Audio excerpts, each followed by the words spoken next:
Monsieur le professeur, parler des expérimentations, des essais en cancérologie est particulièrement important. Il n'y a qu'à s'ouvrir sur la presse de tous les jours sur les progrès, les immenses espoirs.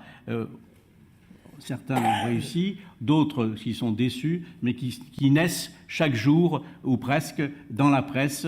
Là, ça y est, on repart sur l'immunothérapie, ce qui était déjà un grand sujet dans ma jeunesse, et on pensait qu'on allait tout guérir.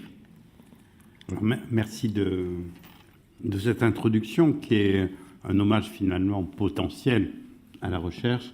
Et je suis fier de parler après Jean-Pierre Fournier.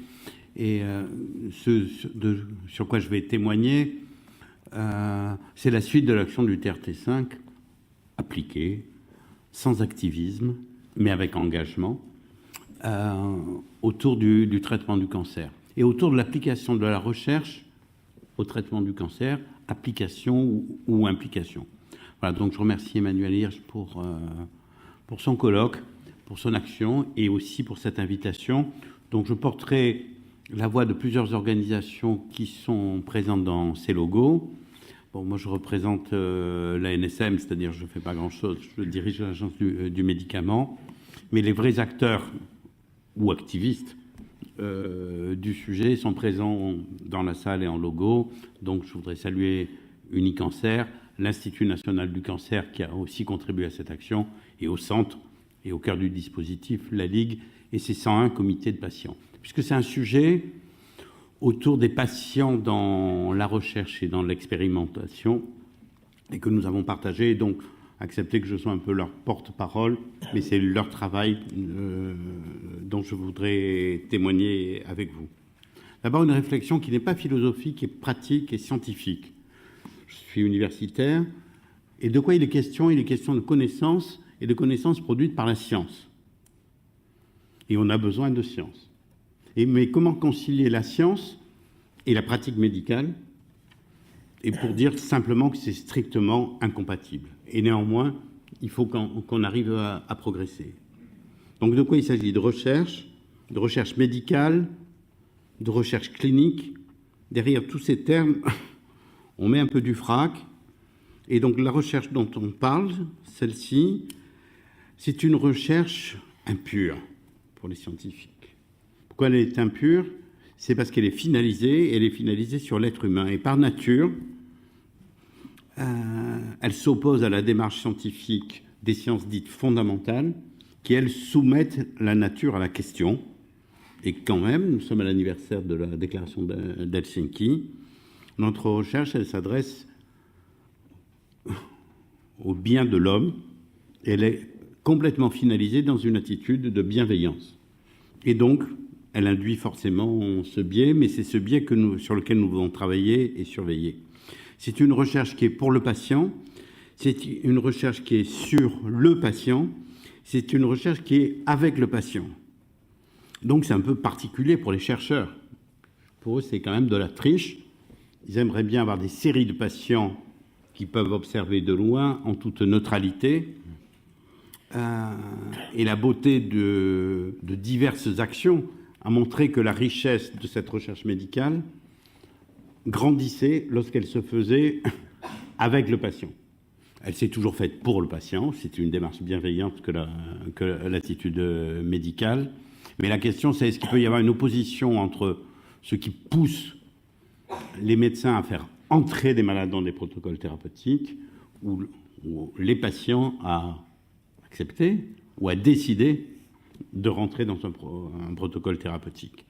Et donc, c'est une question du sujet de la personne. Est-ce que c'est le sujet ou l'objet de la recherche? Et donc, le patient est un peu le chercheur, quand même.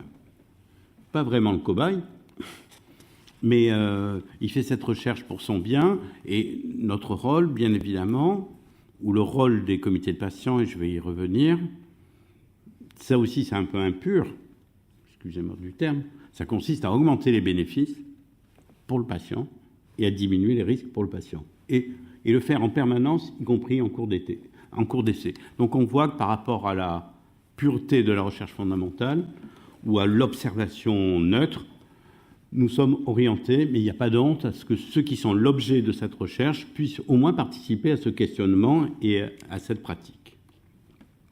Donc la question qu'on s'est posée derrière l'expérience du TRT5, réussie, et réussie sur le long terme. Il faut saluer le long terme.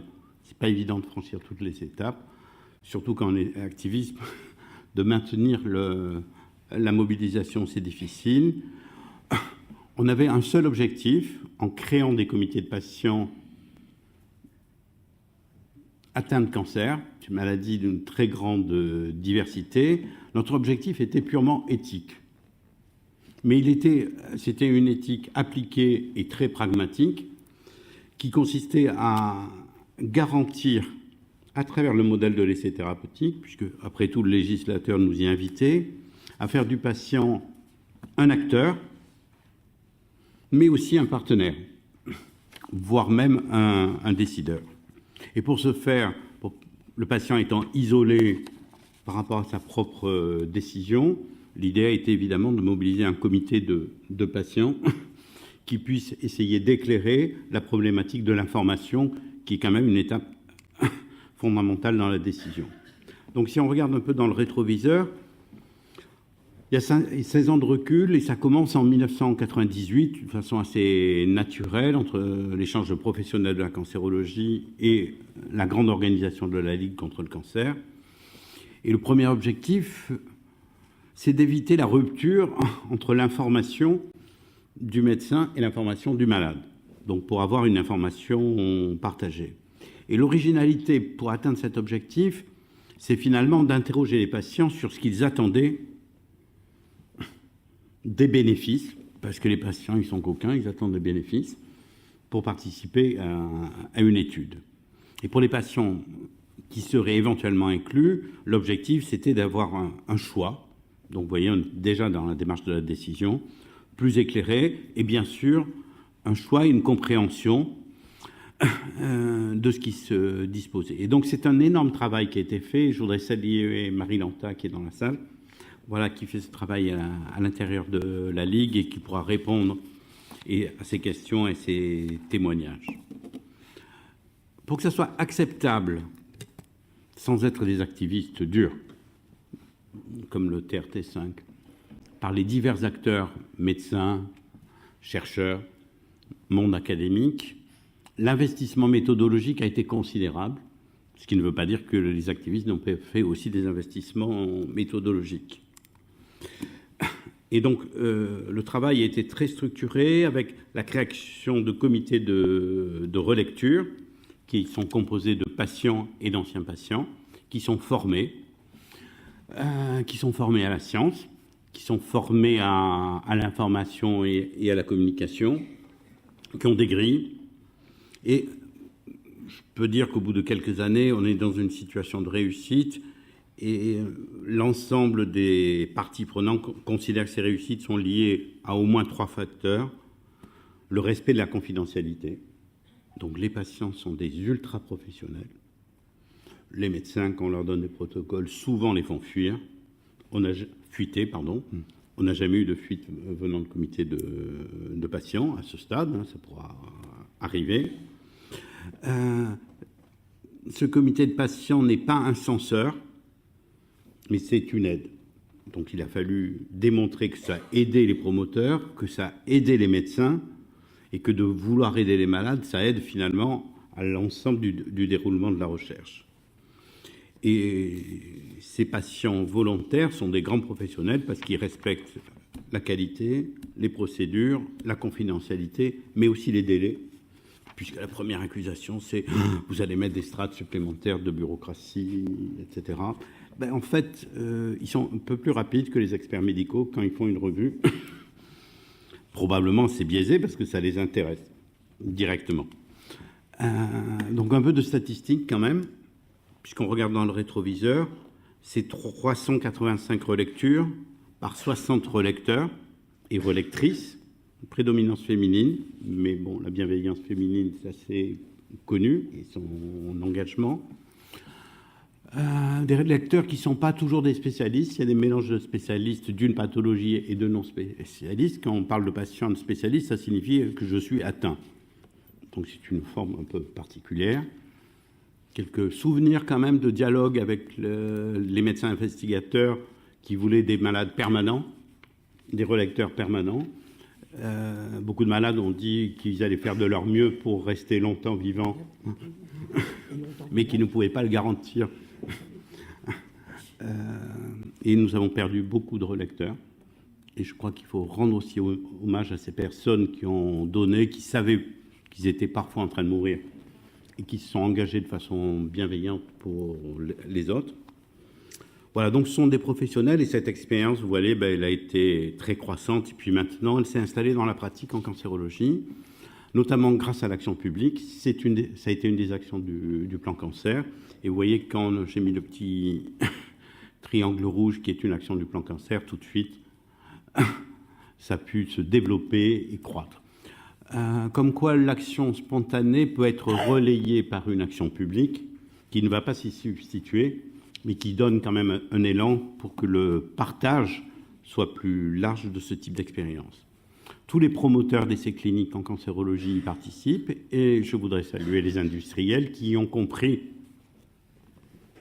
un peu tard, mais qui ont compris finalement que c'était dans l'intérêt de la bonne conduite de la recherche. Je ne parle pas des industriels français, mais des multinationales qui avaient extrêmement peur que les patients français fassent trop de remarques sur le protocole dont ils tenaient le bien. Et tout cela s'est parfaitement passé. Et maintenant, toutes les grandes firmes ont signé des accords avec la Ligue pour soumettre leur programme à une relecture.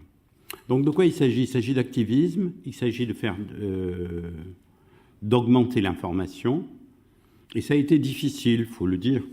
J'ai quelques souvenirs de dialogue sur les termes qu'il y avait dans les consentements, tout le monde connaît ça. Vous allez participer à une étude randomisée. Ça veut dire quoi, randomisée ? Enfin, dans la salle, il y en a beaucoup qui le savent encore. Bon. Non, votre traitement va être tiré au sort. Ah bon ? L'investigateur dit non, je ne peux pas dire ça. On ne va pas dire aux malades qui vont être tirés au sort, sans ça ils vont refuser d'entrer dans l'essai. À ce moment-là, vous n'avez qu'à pas les tirer au sort. Hein. Bon. Ah, mais il faut les tirer au sort. Expliquez-moi pourquoi. Donc ils expliquent. Et le comité dit donc c'est exactement ça que vous allez mettre dans le consentement. Et je suis sûr qu'ils ne sont pas idiots et qu'ils vont comprendre que ce tirage au sort ne leur enlève pas des bénéfices. Les placebos en cancérologie, c'est pas très tendance quand même. Hein. Bon, voilà. Disons, les patients refusent assez volontiers d'avoir des placebos. Ça peut se comprendre, mais ils sont généralement assez fermes là-dessus. Et je peux dire que les autorités réglementaires aussi, parce que si un traitement fait à peine mieux qu'un placebo, c'est très discutable pour une pathologie aussi grave. Il s'agit aussi de transparence dans ces échanges. Et la transparence, c'est pas compliqué, ça fait vite évoluer les choses dans le cadre d'un dialogue. Et quand on parle d'éthique, la transparence, ça flotte toujours autour. Et la transparence est propagée dans le domaine. Elle s'est propagée puisque les patients ont accès aux données des essais cliniques. Enfin, ils savent qu'un essai clinique existe, c'est déjà pas si mal. Ils savent qu'il existe dans son hôpital. Ils se demandent parfois pourquoi il est dans son hôpital et pas chez le voisin, ou l'inverse.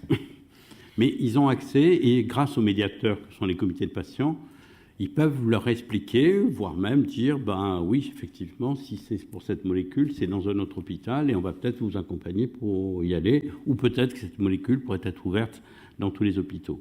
Donc le registre des essais cliniques en cancérologie a été expérimenté depuis plusieurs années, et puis maintenant a pris une grande ampleur. C'est une relation contractuelle et directe entre l'ANSM, l'Institut national du cancer, qui le tient à jour en permanence. On ne va pas regarder que dans le rétroviseur, et ça a déjà été évoqué tantôt. C'est sympa de savoir qu'il y a des essais cliniques, c'est encore mieux de savoir qu'est-ce que ça donne. Et donc les résultats des essais cliniques, c'est un enjeu, puis c'est un enjeu que le droit va régler dans le cadre du règlement européen. C'est un bien commun qui doit être partagé, y compris lorsque les promoteurs sont industriels. La France a défendu cette position devant la Cour de justice européenne. C'est une position sur laquelle s'engage l'ANSM.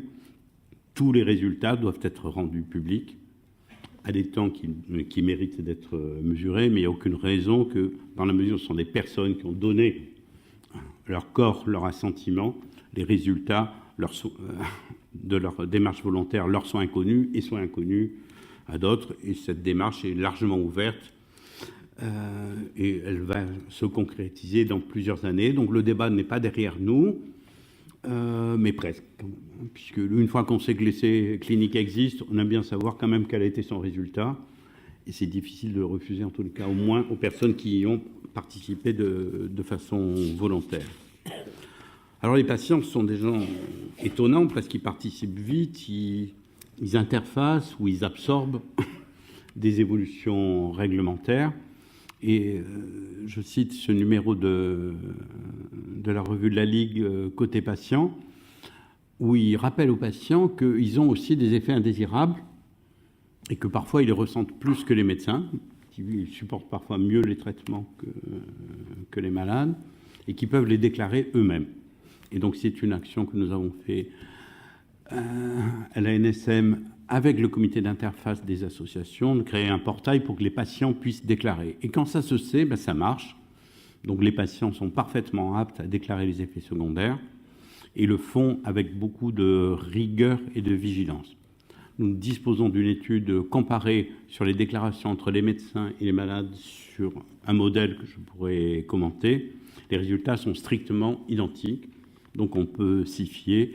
Et là, une fois encore, ils sont acteurs de leur propre vécu thérapeutique. Et en tous les cas, les effets secondaires qu'ils ressentent sont des effets secondaires réels qui ensuite, évidemment, nous servent à travailler sur la surveillance des produits de santé qui leur sont administrés pour leur bien et pour le bien collectif. Et je voudrais conclure par le fait que travailler ensemble avec des comités de patients, c'est travailler et que l'association d'associations indépendantes avec des pouvoirs publics dont la fonction de régulation et de réglementation est naturelle, travailler avec les organisations ordinales est une des voies de progrès et qu'il ne faut pas avoir peur de ces partages et cette transparence qui font très vite évoluer les choses. Et je voudrais vous rappeler que je travaille pour le compte de l'État, je suis employé par l'ANSM et que je n'ai aucun lien d'intérêt avec les firmes pharmaceutiques dont j'ai la fonction de réguler. Je vous remercie.